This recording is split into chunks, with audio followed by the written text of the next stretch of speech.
O Grande Conflito, capítulo 8. A controvérsia.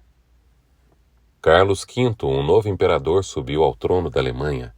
O eleitor da Saxônia, grande responsável por colocar Carlos no trono, insistiu para que ele não tomasse nenhuma providência contra Lutero antes de ouvi-lo. Isso colocou o imperador em uma posição desconcertante e embaraçosa. Os seguidores do Papa só ficariam satisfeitos com a morte de Lutero. O eleitor havia declarado que o Dr. Lutero deveria receber um salvo-conduto a fim de poder comparecer perante um tribunal de juízes instruídos, piedosos e imparciais. A Assembleia se reuniu na cidade de Worms. Pela primeira vez, os príncipes da Alemanha conheceriam seu jovem monarca em Assembleia. Oficiais da Igreja e do Estado, bem como embaixadores de terras estrangeiras, se reuniram todos em Worms. No entanto, o assunto que despertava o mais profundo interesse era o reformador. Carlos havia instruído o eleitor a levar Lutero com ele, garantindo proteção e prometendo o livre debate das questões em disputa. Lutero escreveu para o eleitor: "Se o imperador está me chamando, não posso duvidar de que esse seja o chamado do próprio Deus. Se tem a intenção de lançar mão de violência contra mim, coloco a questão nas mãos do Senhor. Se não for da vontade dele me salvar, minha vida pouca importância tem. Espere tudo de mim, menos fugir ou me retratar. Fugir não posso e me retratar muito menos." À medida que circulava a notícia de que Lutero compareceria perante a Assembleia, houve uma empolgação geral. Aleandro, o representante do Papa, ficou alarmado e enfurecido. Assumiu um caso para o qual o Papa já havia pronunciado sentença de condenação. Seria uma demonstração de desprezo pela autoridade papal. Além disso, os poderosos argumentos daquele homem poderiam colocar muitos dos príncipes contra o Papa. Aleandro insistiu para que Carlos não permitisse que Lutero comparecesse a Worms e convenceu o imperador a ceder. Insatisfeito com sua vitória, Aleandro se esforçou para condenar Lutero, acusando o reformador de sedição, rebelião, impiedade e blasfêmia. Mas suas palavras fortes revelaram o espírito por trás de suas ações. Ele é movido por ódio e vingança, era a opinião geral. Com zelo renovado, Aleandro induziu o imperador a colocar em prática as decisões papais. Vencido pela insistência, Carlos o convidou a apresentar sua causa perante a Assembleia. Os favoráveis ao reformador estavam apreensivos em relação ao que Aleandro diria. O eleitor da Saxônia não estava presente, mas alguns dos participantes do concílio tomaram notas do discurso de Aleandro. Acusado de heresia. Com erudição e eloquência, Aleandro se determinou a minar a reputação de Lutero, retratando-o como inimigo da Igreja e do Estado. Nos erros de Lutero, declarou: "há o suficiente para justificar a queima de 100.000 hereges." O que são todos esses luteranos? Um bando de professores insolentes, padres corruptos, monges imorais, advogados ignorantes e nobres degradados. Como é superior a eles em número, habilidade e poder o grupo católico. Um decreto unânime desta ilustre Assembleia iluminará os ignorantes, advertirá os imprudentes e dará rumo aos indecisos e fortalecerá os fracos. As pessoas continuam a usar os mesmos argumentos contra aqueles que ousam apresentar os ensinos claros da Palavra de Deus. Quem são estes pregadores de novas doutrinas? São incultos, pouco em número e de classe mais pobre. Todavia, alegam ter a verdade e ser o povo escolhido de Deus. São ignorantes e enganados. Quão superior em número e influência é a nossa Igreja?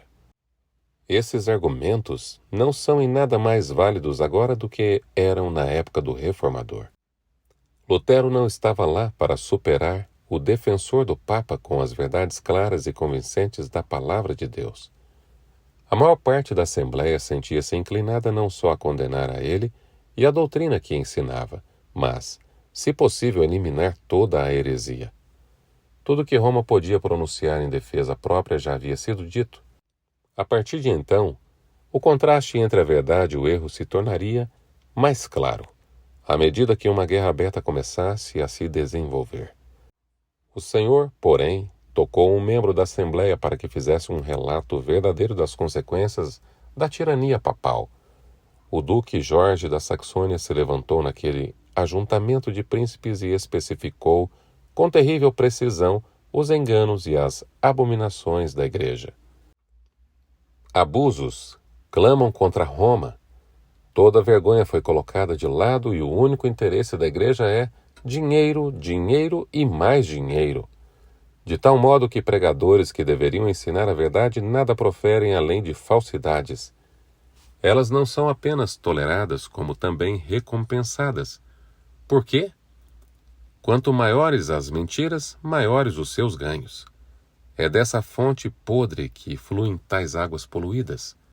A indecência dá às mãos a ganância. É triste dizer, mas o escândalo causado pelo clero é que lança tantas pobres pessoas à condenação eterna. Precisamos efetuar uma reforma geral. O fato de o orador ser um inimigo resoluto do reformador conferiu influência ainda maior às suas palavras. Anjos de Deus enviaram raios de luz às trevas do erro e abriram os corações à verdade. O poder da verdade divina controlou até mesmo os inimigos da reforma e preparou o caminho para a grande obra que estava prestes a acontecer. A voz daquele que é maior do que Lutero foi ouvida na Assembleia. Uma comissão foi designada para preparar uma lista de opressões papais que sobrecarregavam pesadamente o povo alemão. Ela foi apresentada ao imperador com o pedido de que ele tomasse medidas para corrigir os abusos. A solicitação dizia: é nosso dever impedir a ruína e a desonra de nosso povo. Por esse motivo, com humildade, porém em tom urgente, pedimos que ordene uma reforma geral e use seu poder para colocá-la em vigor. Convocado a comparecer. Então o concílio reivindicou que Lutero comparecesse diante da Assembleia. Por fim, o imperador consentiu e Lutero foi convocado.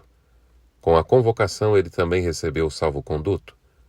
O mensageiro levou esses documentos a Wittenberg com a instrução de levar o reformador para Worms. Cientes do preconceito e do ódio existentes contra Lutero, seus amigos temiam que o salvo-conduto não fosse respeitado. Ele respondeu: Cristo me dará seu espírito para vencer esses ministros do erro. Eu os desprezei em vida e triunfarei sobre eles por meio de minha morte. Estão ocupados em Worms, tentando me forçar a me retratar, e esta será minha retratação.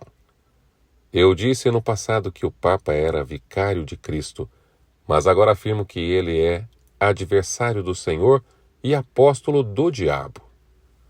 Além do mensageiro imperial, 3 amigos se determinaram a acompanhar Lutero.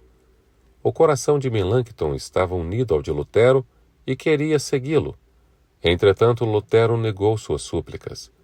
O reformador o instruiu: se eu não voltar e meus inimigos me condenarem à morte, continue a ensinar e permaneça firme na verdade. Labute em meu lugar. Se você sobreviver, minha morte terá pouca importância. Presságios agourentos encheram a mente das pessoas. Todos haviam ficado sabendo que os escritos de Lutero tinham sido condenados em Worms. O mensageiro, temeroso quanto à segurança de Lutero no concílio, perguntou se ele ainda assim desejava prosseguir. O reformador respondeu: embora condenado em todas as cidades, eu irei.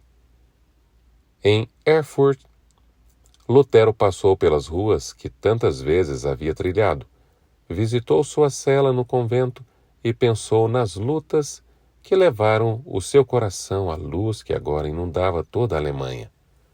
As pessoas insistiram para que ele pregasse. Lutero tinha sido proibido de fazê-lo, mas o mensageiro lhe deu permissão. Então o frade, que no passado havia trabalhado como escravo nos piores deveres do convento, assumiu o púlpito. O povo ouviu em êxtase. Lutero partiu o pão da vida para aquelas pessoas famintas. exaltou a Cristo, mostrando como ele é superior a papas, oficiais da Igreja, imperadores e reis. Lutero não fez nenhuma alusão à sua situação de perigo. Em Cristo, perdeu a si mesmo de vista. Escondeu-se atrás do homem do Calvário, buscando apenas apresentar Jesus como Redentor dos pecadores. Coragem de Marte. Enquanto o reformador seguia seu caminho, uma multidão zelosa se reuniu ao seu redor e vozes amistosas o advertiam contra as autoridades católicas.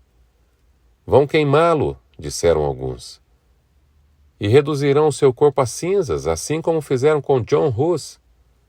Lutero respondeu, mesmo que acenda uma fogueira por todo o caminho de Worms a Wittenberg, eu andarei através dela em nome do Senhor. Comparecerei perante eles, confessando o Senhor Jesus Cristo. A posição de Lutero em relação a Worms despertou forte comoção. Amigos tremiam por sua segurança e os inimigos temiam pelo êxito de sua causa. Os seguidores do Papa arranjaram alguns que instigassem a ir para o castelo de um cavaleiro amigo, onde, alegavam eles, todas as dificuldades poderiam ser resolvidas com boa vontade. Amigos descreveram os perigos que o ameaçavam. Lutero permaneceu impassível e declarou, ainda que houvesse tantos demônios em Worms quanto telhas em cima das casas, eu entraria na cidade. Quando ele chegou a Worms, uma vasta multidão se aglomerou nos portões para lhe dar as boas-vindas. A emoção era intensa. Deus será minha defesa, disse Lutero ao descer de sua carruagem. Sua chegada encheu de assombro os defensores de Roma. O imperador convocou os participantes do concílio. Que rumo deveriam tomar? Um católico rígido declarou. Já debatemos este assunto por tempo demais. Que Sua Majestade Imperial se livre desse homem de uma vez por todas. Sigismundo não mandou John Hus ser queimado? Não somos obrigados nem a dar salvo-conduto para um herege, nem a respeitar tal documento. Não, disse o imperador. Cumpriremos nossa promessa. Então decidiram que o reformador seria ouvido. Todos na cidade estavam ansiosos para ver um notável homem. Lutero, cansado da viagem, necessitava de tranquilidade e descanso. Mas desfrutou poucas horas de alívio quando nobres cavaleiros, padres e cidadãos se reuniram avidamente ao redor dele. Em meio a esses nobres, havia aqueles que exigiam do imperador que fizesse uma reforma nos abusos da igreja. Tanto amigos quanto inimigos foram ver o monge destemido. Sua feição era firme e corajosa. Seu rosto pálido e magro tinha uma expressão bondosa e até mesmo alegre. O profundo fervor de suas palavras carregava consigo um poder que nem mesmo seus inimigos eram capazes de resistir por completo. Alguns se convenceram de que havia nele uma influência divina. Outros declararam assim como os fariseus a respeito de Cristo. Ele tem demônio, João 10, verso 20. No dia seguinte, um oficial do império foi enviado para levar Lutero ao auditório da Assembleia. Todas as ruas estavam lotadas de espectadores ávidos por ver um monge, que ousara resistir ao papado. Um velho general, herói de muitas batalhas, disse-lhe com bondade: Pobre monge, você está agora prestes a fazer uma resistência mais nobre do que eu ou qualquer outro capitão já fizemos nas mais sangrentas de nossas batalhas. Mas, se sua causa é justa, vá em frente em nome de Deus e nada tema. O Senhor não o abandonará. Perante o concílio, o imperador se assentou no trono, cercado pelos indivíduos mais importantes do império. Martinho Lutero deveria agora responder por sua fé. Esse comparecimento em si já foi uma vitória clara sobre o papado. O Papa havia condenado o homem e agora ele estava diante de um tribunal que, por intermédio desse ato em si, se colocou acima do Papa. O Papa o havia banido e excluído da sociedade humana. Mesmo assim, ele havia sido convocado em linguagem respeitosa e foi recebido perante a mais distinta assembleia do mundo. Roma já estava descendo do trono, e foi a voz de um monge que causou sua humilhação. O reformador de origem humilde parecia perplexo e envergonhado. Vários príncipes se aproximaram dele sussurrando: "Não tenha medo dos que matam o corpo, mas não podem matar a alma." Outro acrescentou: "Por minha causa vocês serão levados à presença de governadores e de reis. Mas quando os prenderem, não se preocupem quanto ao que dizer ou como dizê-lo. Naquela hora lhe será dado o que dizer." Mateus 10, 28 e 18 a 20. Silêncio profundo recaiu sobre a assembleia lotada. Então o oficial do império se levantou e, apontando para os escritos de Lutero, exigiu que o reformador respondesse às duas perguntas: se ele reconhecia que eram de sua autoria e se tinha a intenção de se retratar das opiniões que expressavam. Após a leitura dos títulos dos livros, Lutero respondeu à primeira pergunta, reconhecendo que os escritos eram de sua autoria. Quanto à segunda indagação, afirmou: eu agiria de maneira precipitada se respondesse sem refletir. Posso dizer menos do que a ocasião requer ou mais do que a verdade exige. Por esse motivo, peço a Sua Majestade Imperial com toda a humildade que me conceda tempo para que eu responda sem ofender a palavra de Deus. A resposta de Lutero convenceu a Assembleia de que ele não agia por emoção ou impulso. Tamanha calma e controle de si, inesperados em alguém tão ousado e firme, permitiram que ele respondesse posteriormente com sabedoria e dignidade que surpreenderam seus oponentes e serviram como repreensão à altiva arrogância deles. No dia seguinte, Lutero deveria dar sua resposta final. Por um instante, seu coração desanimou. Seus inimigos pareciam triunfar. Nuvens se formaram ao seu redor e pareciam separá-lo de Deus. Em angústia de espírito, ele derramou seus clamores alquebrados de coração rendido ao único capaz de compreendê-lo por completo.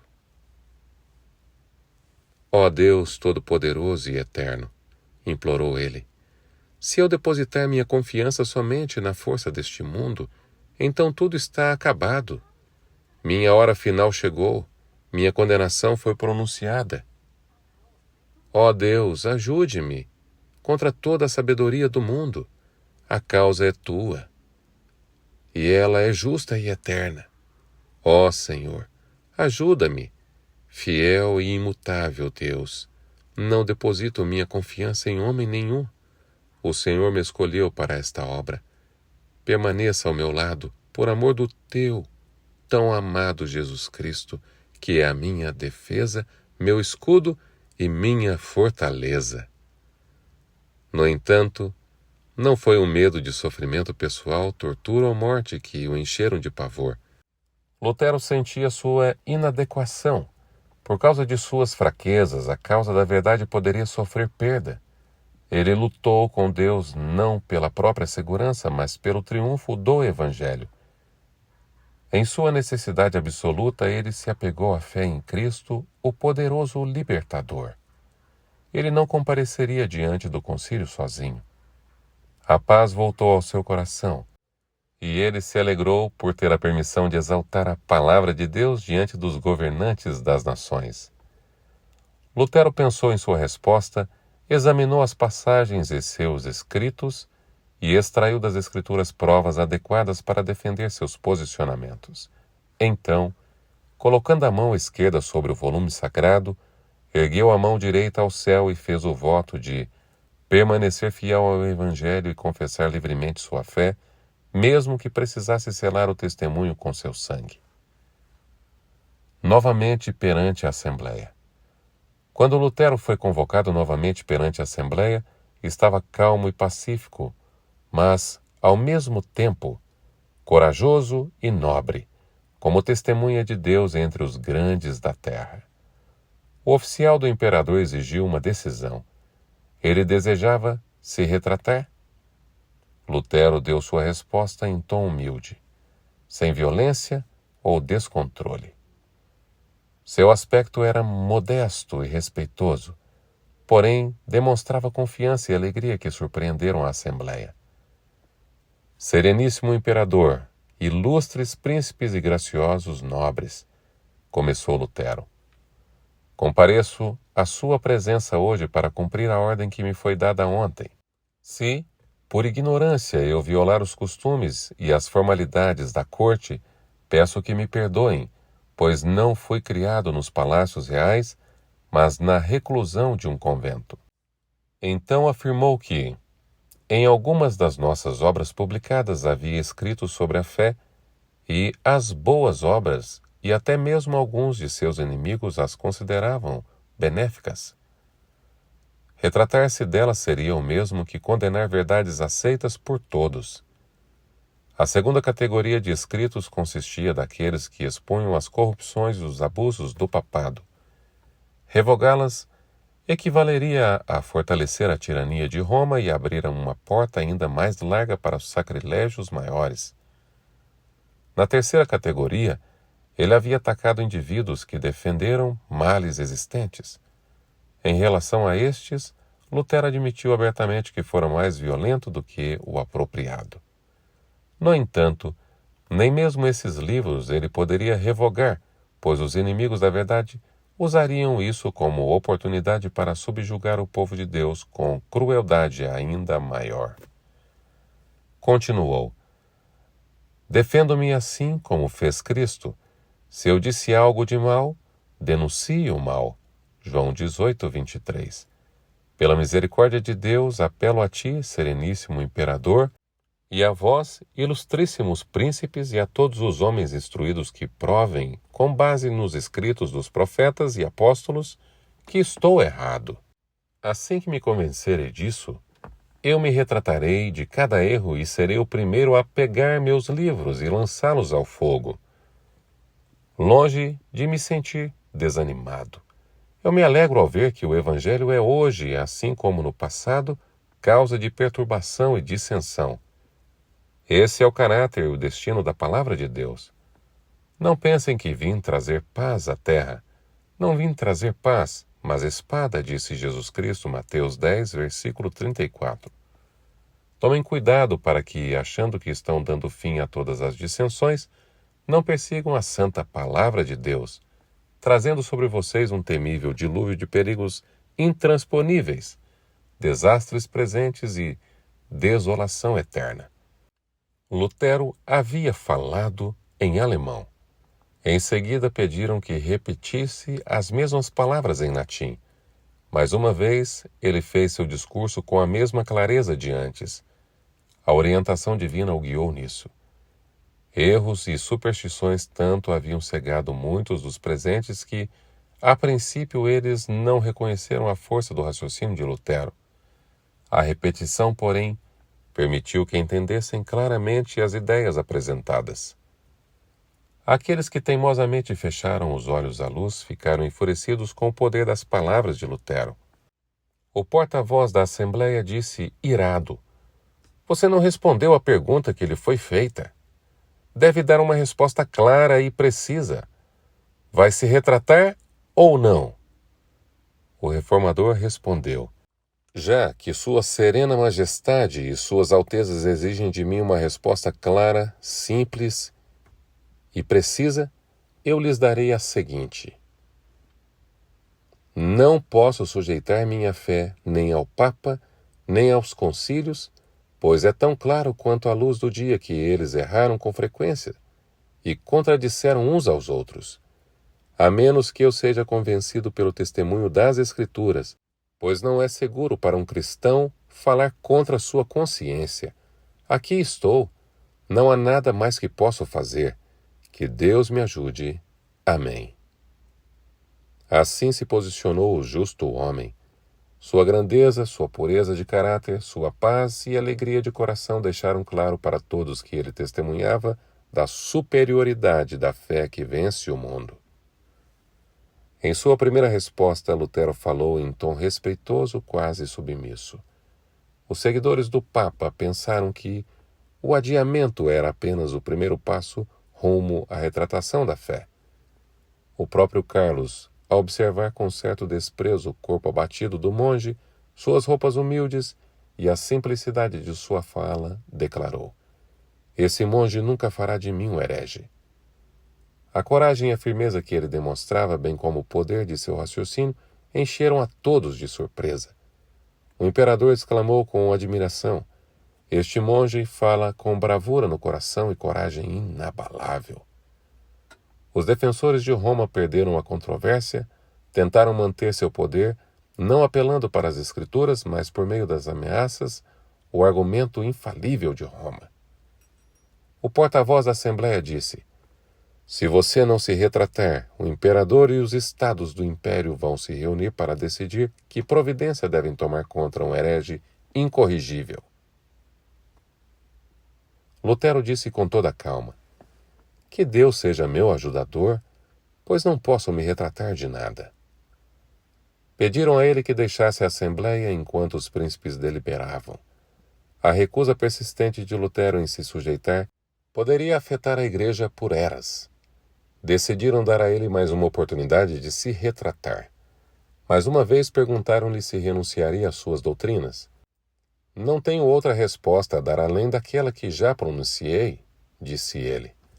Os líderes papais ficaram pasmos ao ver que o poder deles não intimidou um humilde monge. Lutero havia falado com toda a dignidade e calma cristã. Suas palavras eram livres de sentimentalismos e equívocos. Ele perdera a si mesmo de vista, sentindo apenas que estava na presença daquele que é infinitamente superior a papas, reis e imperadores. O Espírito de Deus se fez presente, impressionando o coração dos chefes do império. Vários príncipes reconheceram com ousadia que a causa de Lutero era justa. Outro grupo não expressou as próprias convicções, porém no futuro se tornaram defensores destemidos da reforma. O eleitor Frederico ouviu o discurso de Lutero com profunda emoção. Com alegria e orgulho testemunhou a coragem e a calma do doutor e decidiu se posicionar com firmeza ainda maior em defesa de Lutero. Viu que o poder da verdade havia derrotado a sabedoria de papas, reis e autoridades eclesiásticas. Quando o representante do Papa viu o efeito que o discurso de Lutero havia provocado, decidiu usar todos os meios a seu dispor para ocasionar a queda do reformador. Com eloquência e habilidades diplomáticas, ele apresentou ao jovem imperador o perigo de sacrificar a amizade e o apoio de Roma pela causa de um monge insignificante. No dia posterior à resposta de Lutero, Carlos anunciou à Assembleia sua determinação de exaltar e proteger a religião católica. Tinha a intenção de usar medidas vigorosas contra Lutero e as heresias que ele ensinava. Sacrificarei meus reinos, meus tesouros, meus amigos, meu corpo, meu sangue, minha alma e minha vida, mas tratarei tanto ele quanto seus seguidores como hereges obstinados, por meio de excomunhão, banimento oficial e todos os meios calculados para destruí-los. Contudo, declarou o imperador, o salvo-conduto de Lutero deveria ser respeitado. Ele precisaria ter a permissão de voltar para casa em segurança. Salvo-conduto ameaçado. Mais uma vez, os representantes do Papa exigiram que o imperador desconsiderasse o salvo-conduto de Lutero. O reino deve receber suas cinzas, assim como recebeu as de John Hus há um século. Mas os príncipes da Alemanha, conquanto fossem inimigos confessos de Lutero, protestaram contra tamanha violação da fé pública. Lembraram os desastres que sucederam à morte de Hus. Não ousariam trazer sobre a Alemanha a repetição daqueles terríveis males.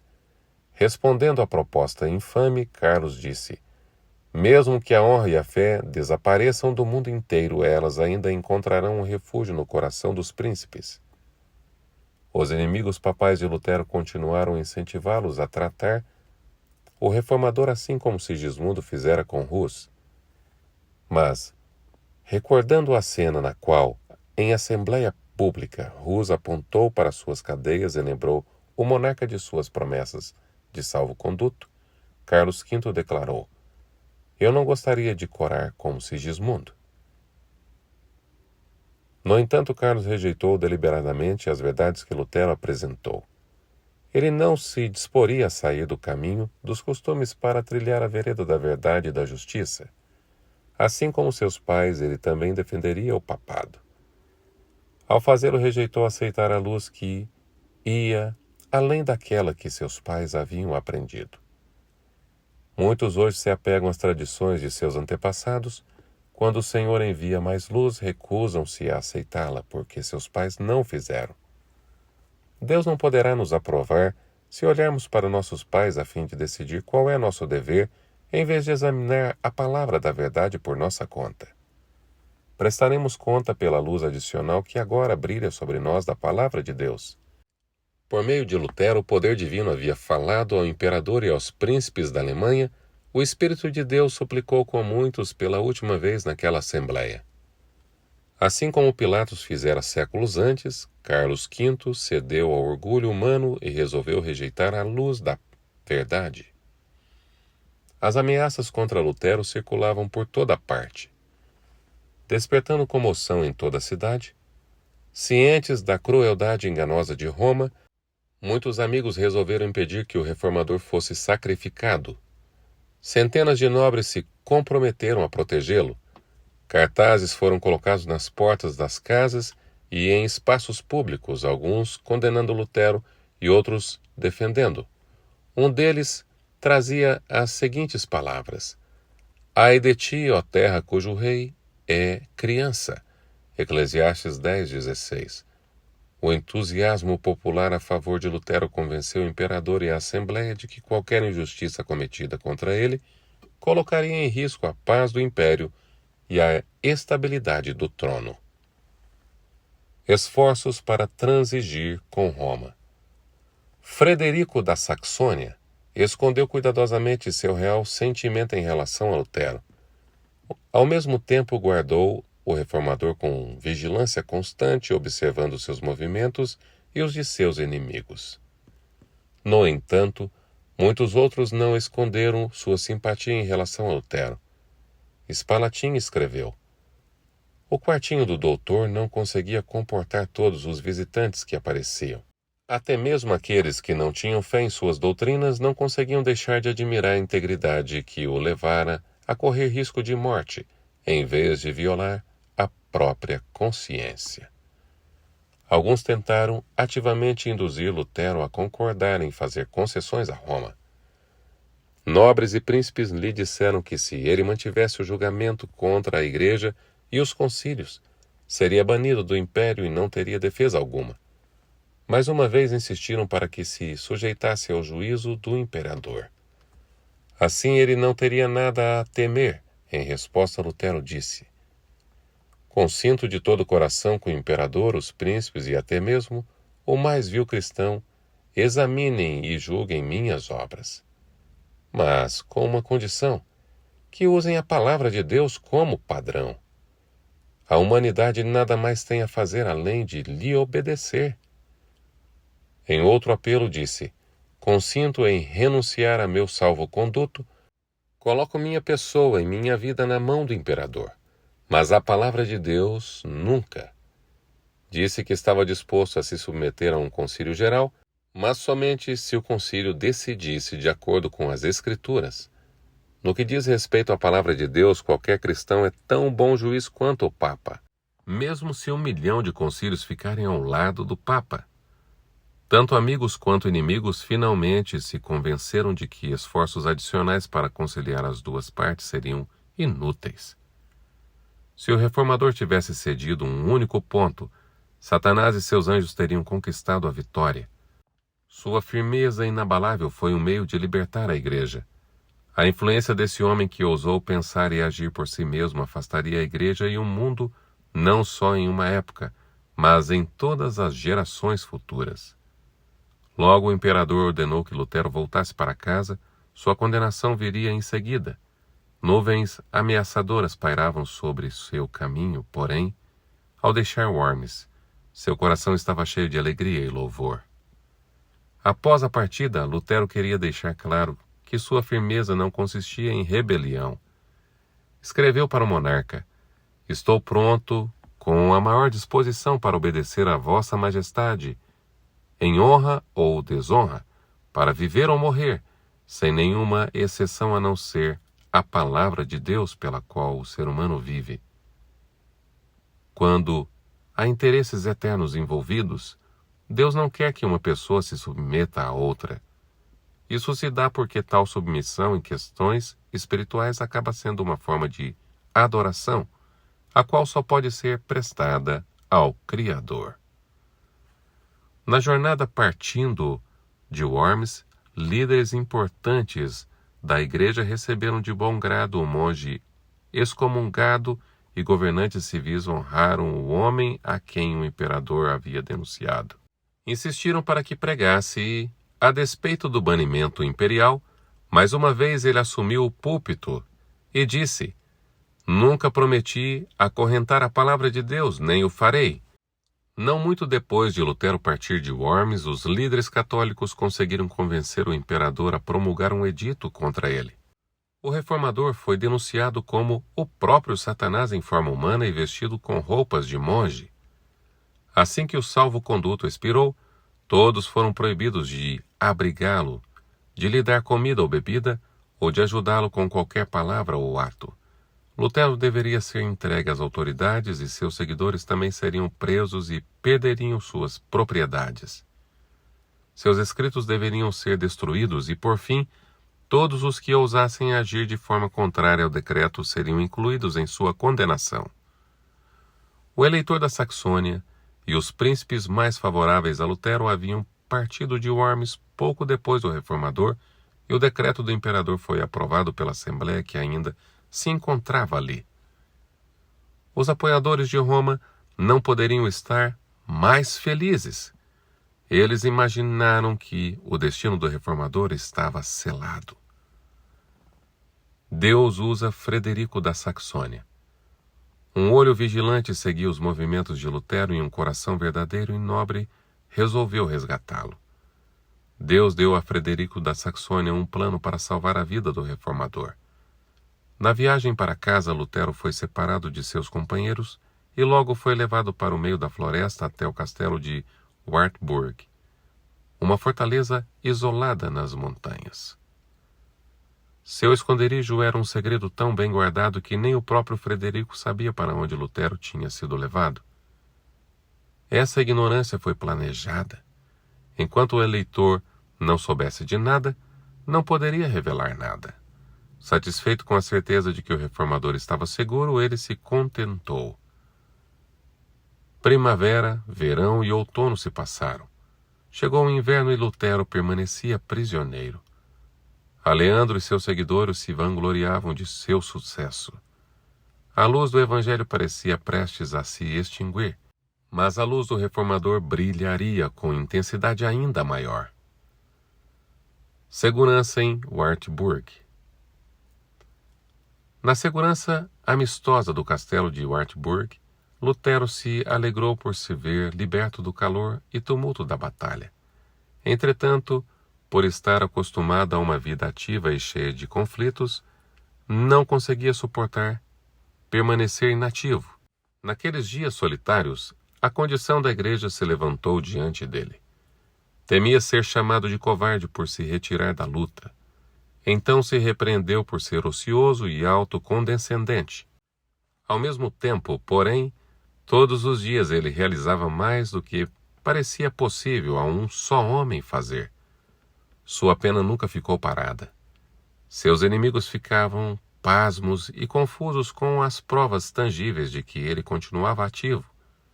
Diversos folhetos de sua autoria circulavam pela Alemanha. Ele também traduziu o Novo Testamento para o alemão. De sua rochosa Patmos continuou a proclamar o Evangelho por quase um ano e a repreender os erros de sua era. Deus havia retirado o seu servo do palco da vida pública. No isolamento tranquilo de seu retiro montanhoso, Lutero foi privado de todo o apoio terreno e excluído de louvores humanos. Isso o salvou do orgulho e da autoconfiança que tantas vezes o sucesso traz.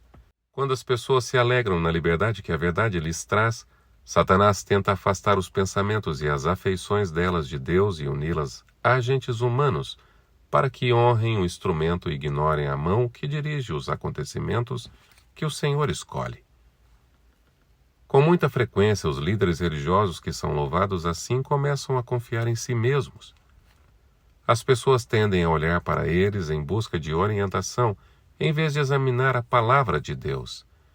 O Senhor queria resguardar a reforma desse perigo. Olhos humanos procuravam Lutero como o intérprete da verdade. Ele foi retirado de tal maneira que todos os olhos só poderiam se dirigir ao autor eterno da verdade.